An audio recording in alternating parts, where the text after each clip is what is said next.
Alors que le biopic sur Amy Winehouse arrivera bientôt dans les salles obscures, le tournage du long-métrage réalisé par Sam Taylor Johnson se déroule actuellement. Mais qui est la réalisatrice britannique que tout le monde s'arrache? Les fans d'Amy Winehouse trépignent d'impatience depuis plusieurs mois, depuis que la sortie d'un biopic consacré à la chanteuse a été officialisée. Décédée le 23 juillet 2011 des suites d'une overdose d'alcool après une longue période de sevrage, Amy Winehouse, qui s'est battue pendant de longues années contre ses démons, avait rejoint le tristement célèbre club des 27, ces artistes morts à l'âge de 27 ans. Alors que le biopic est actuellement en tournage, une première photo de l'actrice principale a d'ores et déjà été dévoilée, et le moins que l'on puisse dire, si est que la ressemblance entre Marisa Abela et la défunte chanteuse britannique est frappante.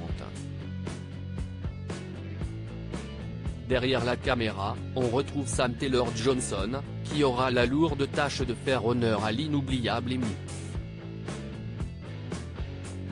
Née le 4 mars 1967 à Londres, la réalisatrice britannique a d'abord commencé sa carrière dans la photographie, avant de se tourner vers le cinéma.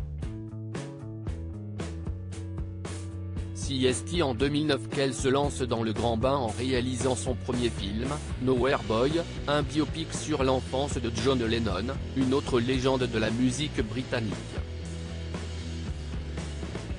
Une passion amoureuse avec Aaron Taylor Johnson, de 24 ans son cadet après 11 de mariage, Sam Taylor Johnson et le marchand d'art Jay Joplin avaient officialisé leur divorce en 2008. Déjà maman de 2 filles, la réalisatrice, connue également pour son adaptation cinématographique des romans 50 nuances de Grey, avait finalement rencontré Aaron Taylor Johnson, son acteur dans Nowhere Boy. À l'époque, Sam Taylor Johnson avait 42 ans et Aaron Taylor Johnson était quant à lui âgé de 18 ans. Depuis, le couple a accueilli 2 filles, et a régulièrement été ciblé par des critiques sur leur différence d'âge. Une vague de haine que l'acteur, pressenti pour incarner le prochain James Bond, a toujours décidé d'ignorer.